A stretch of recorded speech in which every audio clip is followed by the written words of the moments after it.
What is going on, everyone? Welcome to another very exciting episode right here on the MIgardener channel. In today's episode, I'm going to be addressing a very common question that we get asked right around this time, and that is, Luke, what can I be planting in late July, early August in preparation for fall?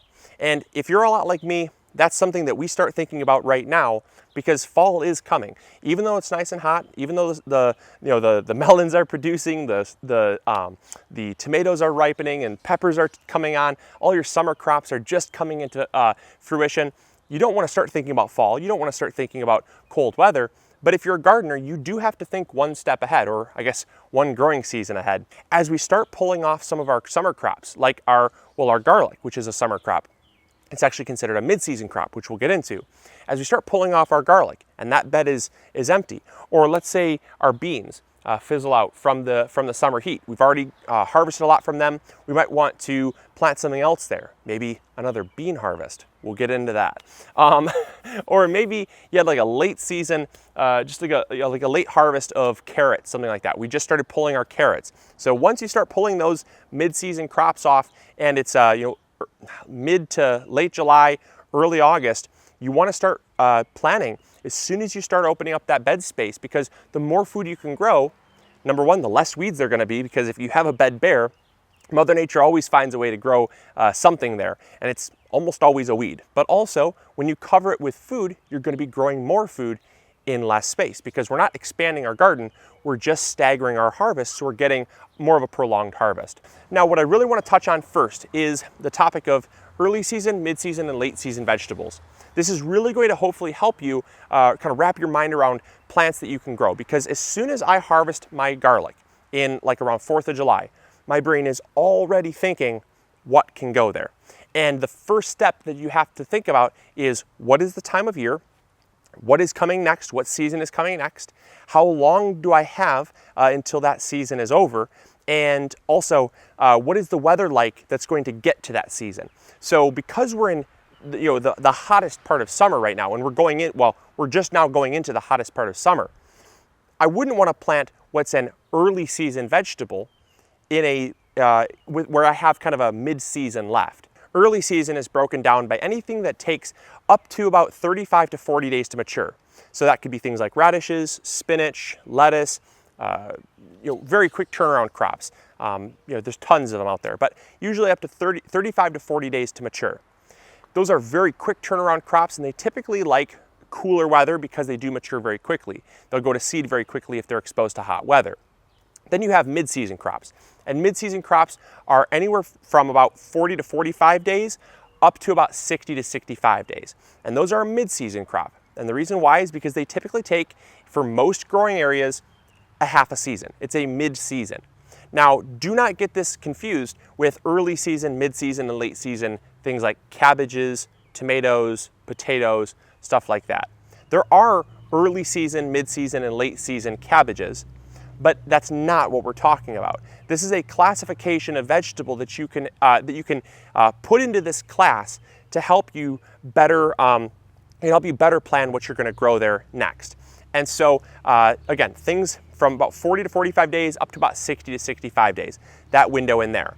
That could be things like cabbages, broccolis, kale, Swiss chard. It's a huge group. There's so many things that are mid-season vegetables. There's also mid-season vegetables that require overwintering, like garlic being primarily one of the biggest ones. That is a mid-season vegetable because you plant it in the fall, but you harvest it halfway through the growing season the following year.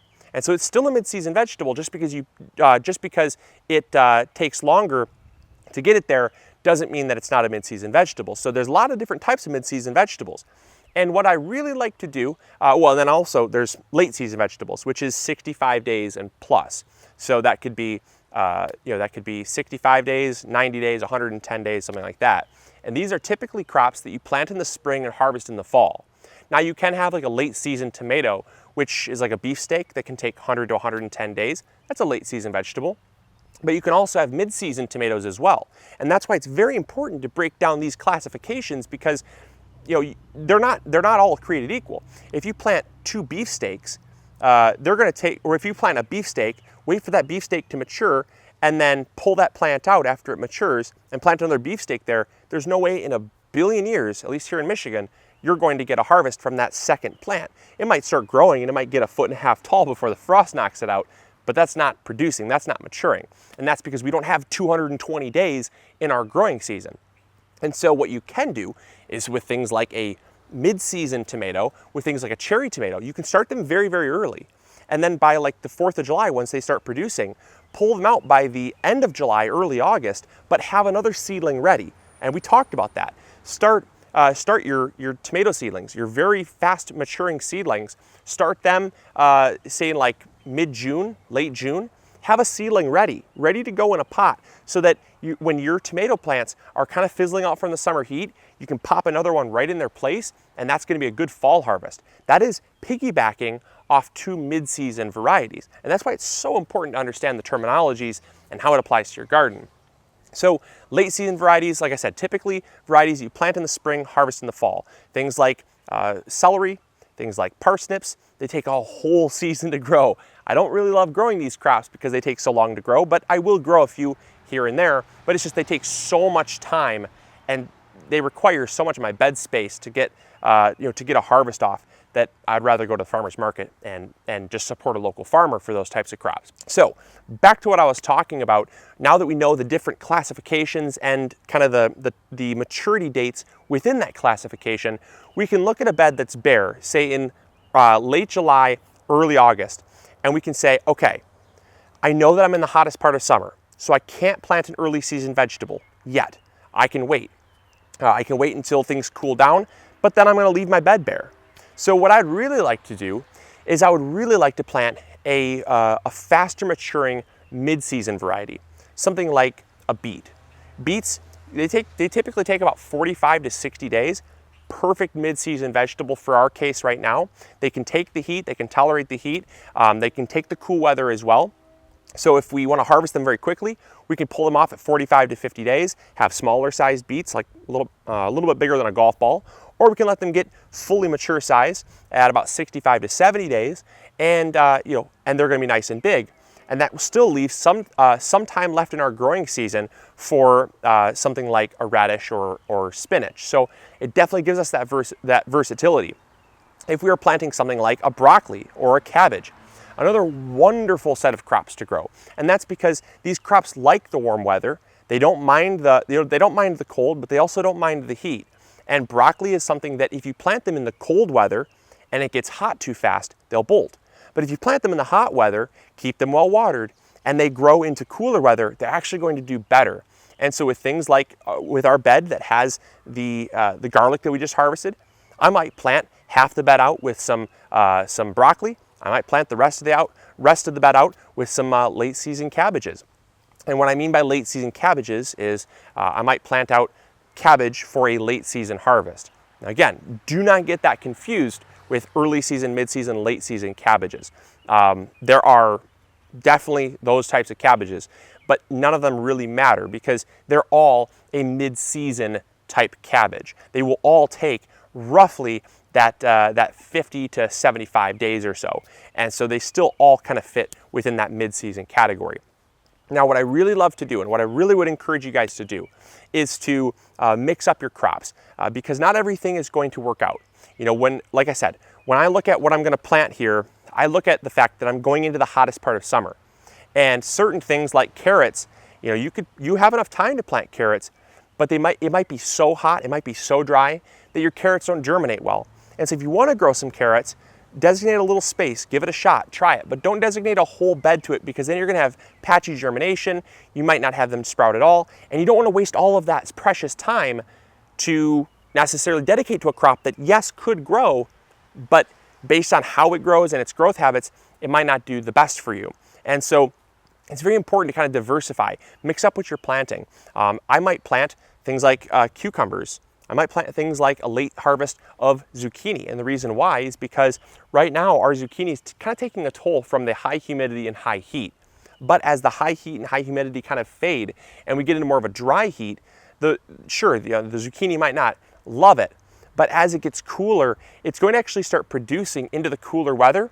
And we've talked about planting a fall harvest of zucchini. So many people avoid planting these crops because they think it's a hot hot weather, summertime vegetable, and they don't see it growing in the fall in most people's gardens. And that doesn't mean that it won't grow for you. It just means that a lot of people don't plant it.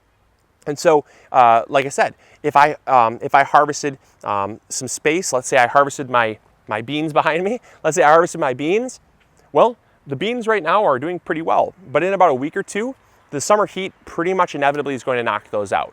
Beans are a great mid-season crop, and I want to add another mid-season crop onto that. And another mid-season crop that I might plant, it would be some zucchini there. So it's just very important to remember that it's not, there's an endless list of things you can plant, but you have to ask yourself, does it do well in the time that I'm planting it? Do I have enough time to plant it to get it to maturity? And if those two check boxes are, well, if those two boxes are checked, or whatever, if those two check boxes are checked, I'm having a great day. Always am in the garden. But if those two boxes are checked, you can plant it. I think there are just so many people that they get so overwhelmed and they get so flustered and concerned about, what can't I plant? Is it going to do well?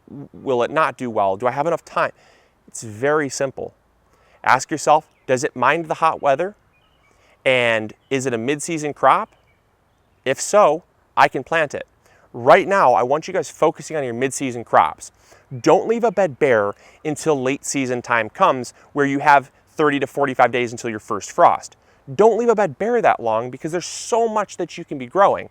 And I'm just going to go through a blistering fast list, because I know you guys want to get out in the garden. I know you guys want to start planting. And so we're going to do that. So the following are crops that I really want you guys to focus on. These are mid-season crops that as soon as you harvest something, you can feel safe putting them in your garden. So I want you guys to plant things like bush beans, pole beans, broccoli, cabbage, cucumbers, zucchini, beets, and even some quick turnaround herbs like basil. You want to plant a lot of these crops. Don't plant a whole lot of things like melons. You're not going to have enough time. Don't plant things like carrots, because they don't like the really hot heat, and the germination rate is going to be very poor. Wait until like late August, early September, so that weather starts cooling down and you can keep them better watered and it's not so hot. We're going to have better germination rate, but still have time to grow some of those crops. Also things like kale, plant things like parsley. They can tolerate the heat. They do just fine. Collard greens are another one. Wonderful. Do not plant things like Brussels sprouts. Those are a late season crop. They are in the brassica family, but they are a late season crop that takes 110 days to mature, so do not plant those. Also plant things that are going to that are not going to mind the heat, like a seedling, a tomato seedling. Plant those right now. You're going to have plenty of time to get a cherry tomato to mature. I know it sounds crazy, but a cherry tomato only takes about 65 days to mature, and right now you have plenty of time. If you're starting from seed, however, don't even try. You do not have enough time to get it as a seedling up. You should have started your seedlings, say about I don't know, 3 to 5 weeks ago, in order to get them to fully mature size. So don't give those a shot. But if there's a greenhouse that has them on clearance, or if you already were ahead of the curve and you have yours started, now is a good time to get those in the ground. And with that, that is your list of crops that you should be focusing on right now for a mid-season harvest, for a fall harvest in mid-season, like late July and early August. I hope you guys enjoyed. I hope you all were able to wrap your mind around that concept. Once you understand just how versatile crops are and how easily you can kind of switch them out and swap them out and get a harvest even now and preparing for the fall, it is so it's so freeing, because you don't have to worry. There's so many things that people worry about, but there are so many crops you can still grow. And so I hope you guys enjoyed. I hope you learned something new. If you did, make sure to throw a like up there. It helps spread this video around to more people. If you have not yet subscribed, make sure to do that and join the MIgardener family. And as always, we'll catch you all later. See ya. Bye.